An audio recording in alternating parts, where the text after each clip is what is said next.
am Pamli Deka. I am managing the South Asia region as a regional coordinator for PFAN. So essentially looking at the 4 countries in the region, which is India, Nepal, Sri Lanka, and Bangladesh.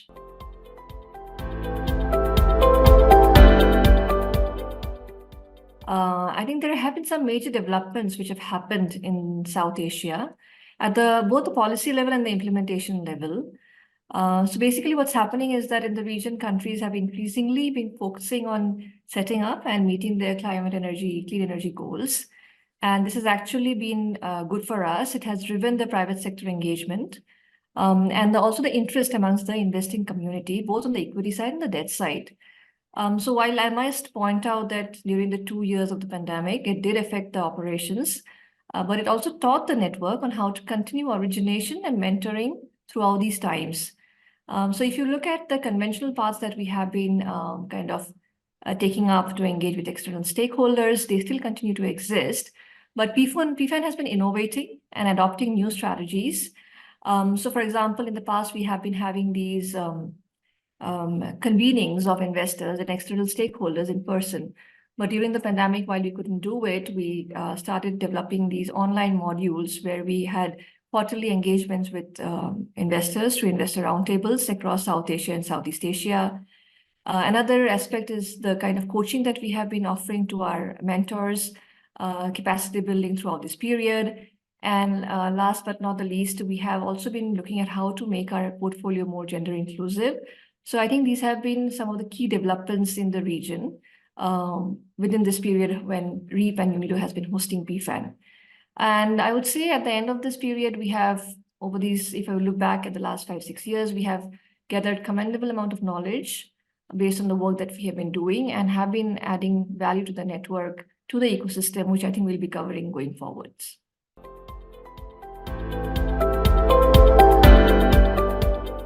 If I would like to kind of summarize PFAN's work in the last few years of working with under UNIDO and REAP,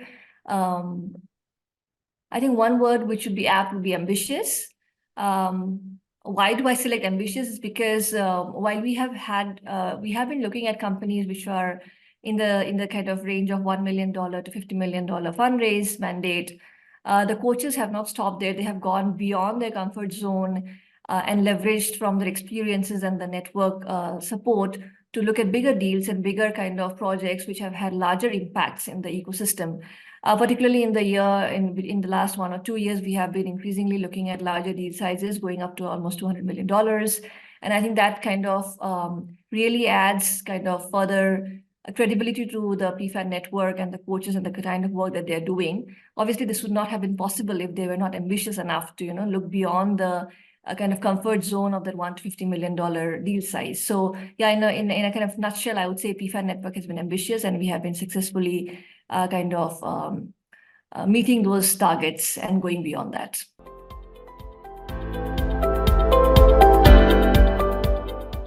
If you look at the kind of challenges that PFAN has been facing in the region regarding implementation, I think the last 5 years and more so the last 3 years have been very different from what we have seen in the past, particularly because the pandemic hit us and we saw a dip in activities in terms of not just kind of the interest amongst the investors to look at climate change as a sector in the initial phases of the pandemic, but also in terms of the ability of companies to kind of hold on to their ideas and keep working on them while they waited patiently for capital to flow in.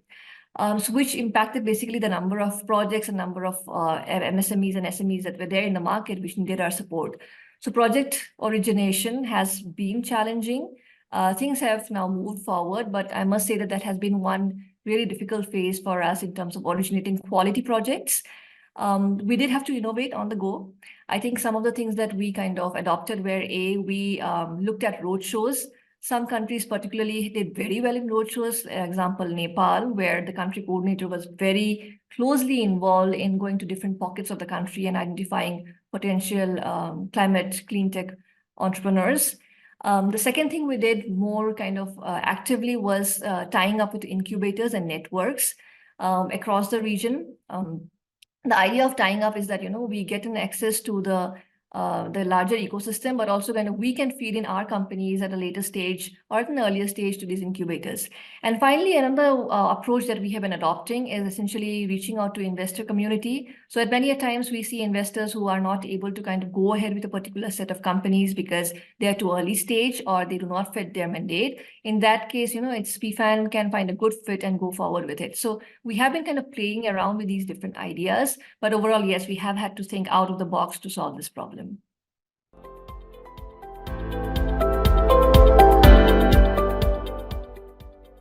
I mean, the trends could be either the sectoral level or at the kind of the way investments have flowed. While overall there has been kind of increased interest in the climate change space, but there's one particular sector which deserves mention, which is the e-mobility space.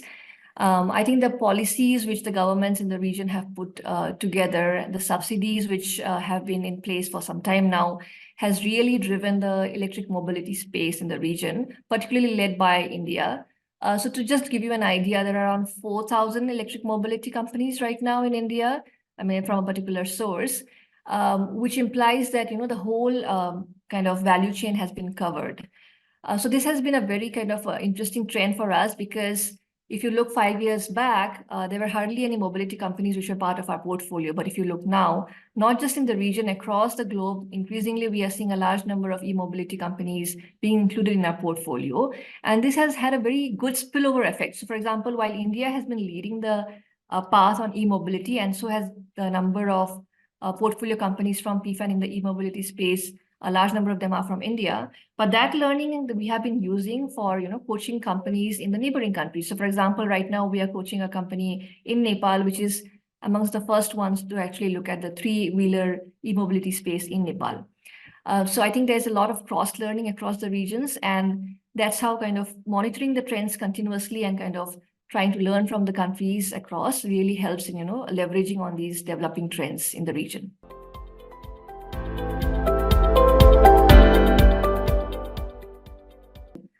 So essentially, I would pick up 3 important points. First of all, PFAN works in a space where there are, it's unique in its offering because it caters to the entrepreneurs who are not able to access that kind of services, be it in terms of mentoring or fundraising, because either they don't have the bandwidth or they don't have the capacity or the resources to invest in them.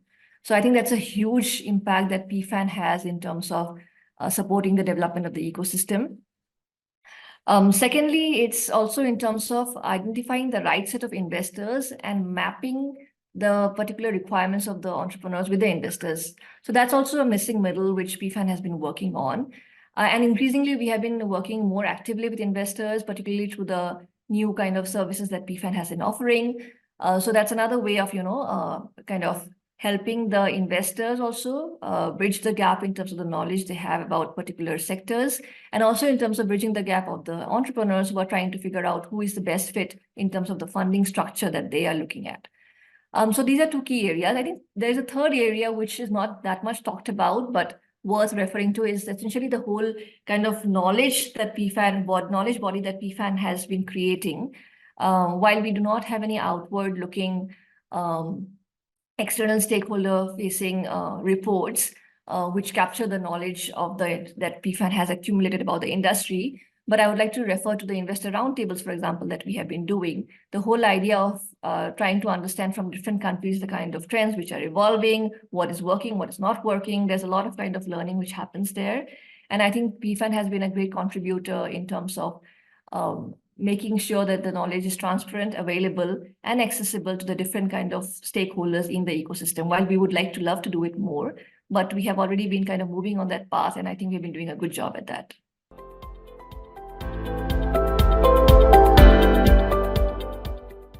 I think there are a number of them.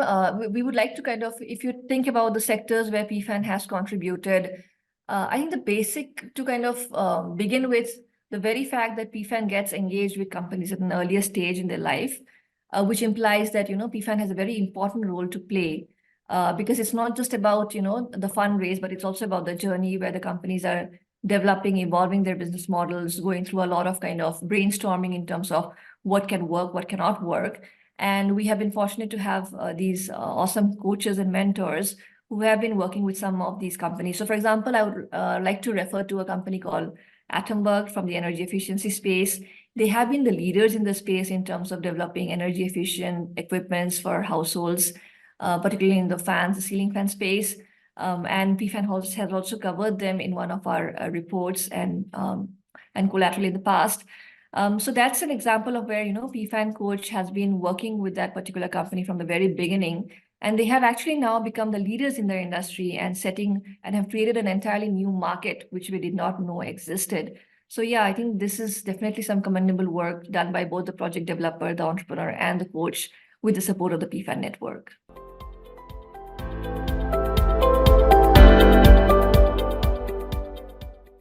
So speaking about the different sectors which PFAN is supporting, I think adaptation is a very important space. So while PFAN in the beginning was looking at more of mitigation projects, but with time we have realized the importance of adaptation, and not just we as a network, but also the entrepreneurs and the investors. I think one particular country that I would like to mention in this context is Bangladesh, given that 75% of the land is below the sea level. So the role of adaptation is kind of key in ensuring that the protection of these climate vulnerable communities. So right now, PFAN is working on multiple projects in Bangladesh. A lot of them are in the adaptation space. But I would like to particularly refer to two of the projects which we are working with at this point. We are still in the process of raising funds.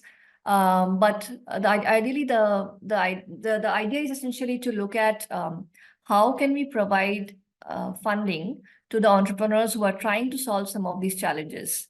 So essentially, we are working with financial institutions who are then on lending or providing credit to such entrepreneurs, MSMEs or SMEs, who are setting up these businesses which can create livelihoods and reduce the vulnerability of these communities. So at this point, we are working with two such financial institutions in Bangladesh, which are looking for around $20 million of fundraise. And the kind of net impact of this is going to be as high as creation of more than 30 to 40,000 jobs, livelihood opportunities, while kind of greening the economy. So this is a very kind of a good example of adaptation project or multiple projects, and very well kind of placed, particularly in the context of Bangladesh. So we are hoping to raise funds and hoping to capture the impact in more detail as we go forward.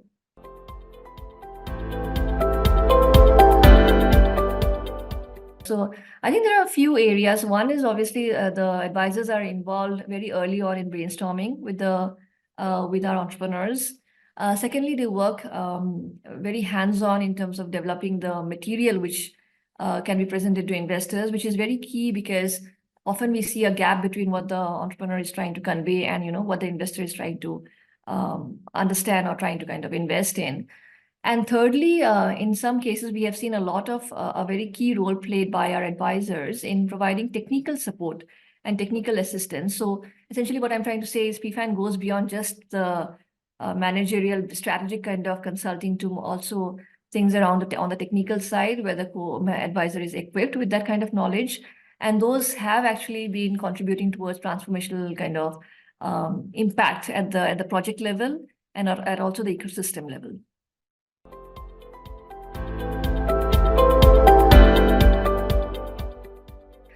So a few things. So I think one key thing is we have been very proactively looking at the gender aspect.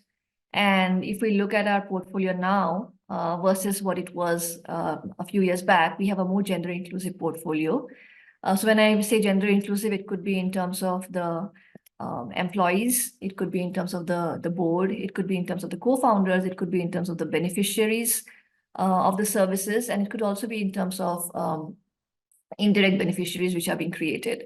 So that is definitely a key achievement in terms of the way we have been thinking about our portfolio and about our projects. We have kind of identified as gender as a key element, and we proactively look at how to support our advisors and the project developers when they're trying to develop these gender inclusive businesses. So this is kind of overall over the period. So there has been a new development in the last few years. Particularly, I think in the context of when we were doing a lot of online coaching and capacity building. So PFAN at the global level brainstormed and ideated and tied up with an organization called Value for Women, where the idea was to make our coaches, our advisors more sensitive and also give them the tools to create a gender inclusive portfolio. So PFAN has an action plan in place. based on which every country works with the gender expert. And we identified a few, 3 or 4 key areas to support our advisors as well as project developers. So, for example, in many cases, gender as an element is not kind of proactively looked at, while a lot of these businesses are already gender inclusive. So how do you kind of, further build the capacity of these businesses and the advisors? Because a lot of investors and a lot of kind of the ecosystem, the community is also supporting and looking at gender inclusive projects. Just as in case of adaptation, gender has become a kind of underlying element, an overarching element, if I might say, to help in, moving the needle in the right direction. So I think the PFAN action plan has been really helpful. And the presence of a gender expert who has been mentoring advisors in the past and who has also had a greater understanding about overall how the gender kind of element plays across the regions and can bring in that knowledge together at the country level with bottom-up information from the coaches, from the advisors and the country coordinators. This has been a very useful exercise, and I hope to see it as we go forward. I think another key achievement I would say for South Asia has been the fact that we have been fortunately able to contribute to more than 50% of the fundraise, which happened in 2022. Particularly highlighting this because it was the period of the pandemic, things were shut down. But despite that, kind of our advisors strived on and tried their best, and we contributed to a huge amount of the deals closures which happened. Apart from these two, I think there are a few other points. We restarted our activities in Sri Lanka over this period. We successfully appointed a country coordinator, a very senior colleague, along with his team. And in fact, we have had a recent closure in Sri Lanka, which is a great success for us. I think it's one of the first that we have seen in the country, particularly after the economic turmoil that the country faced. And finally, coming back to the point that we have been trying to balance our portfolio from pure kind of mitigation to also looking at adaptation. And we have been successfully able to induct a few good projects, particularly starting with Bangladesh, and hoping that we continue the trend going forward and looking at adaptation from the perspective of India, Nepal, and Sri Lanka as well.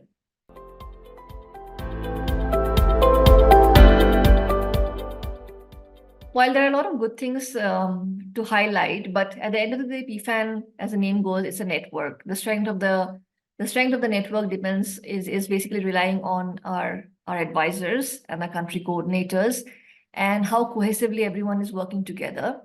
One practice that we have adopted and we have kind of stuck to it is having regular convenings amongst the country coordinators and the network members. So while during COVID, this was a requirement, but even post-COVID, post-pandemic, we made it a point to, engage with our country coordinators on a monthly basis so that everyone is on the same platform with respect to what's happening in the network. So how does it help? It helps in kind of sharing the knowledge which has been acquired in a particular country.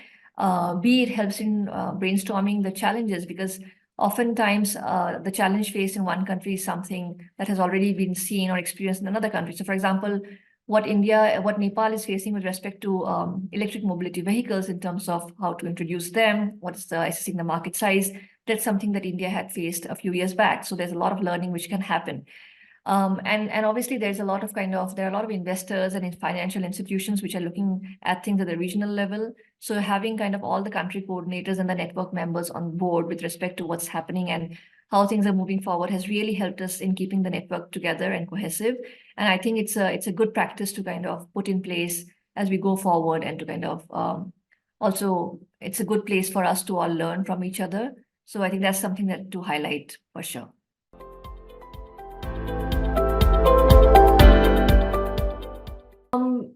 Thinking about the amount of time and effort that PFAN has spent in the region, and also in terms of the learnings that PFAN has had from the other regions, since PFAN has been in the market since 2006, there are a few key things to keep in mind and which would help in further developing the ecosystem.